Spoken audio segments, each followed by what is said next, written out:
ಕುಕ್ಕೆ ಸುಬ್ರಹ್ಮಣ್ಯಂ ಪೌರಾಣಿಕ ಹಿನ್ನೆಲೆ. ಈ ಕ್ಷೇತ್ರವು ಕುಮಾರಧಾರ ನದಿ ತೀರದಲ್ಲಿ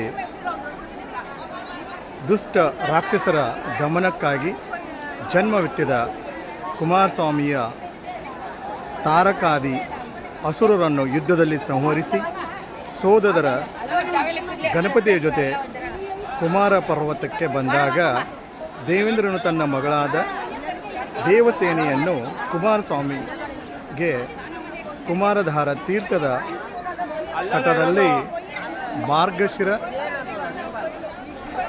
ಶುದ್ಧ ಷಷ್ಠಿಯ ದಿನ ವಿವಾಹ ಮಾಡಿಕೊಟ್ಟರು.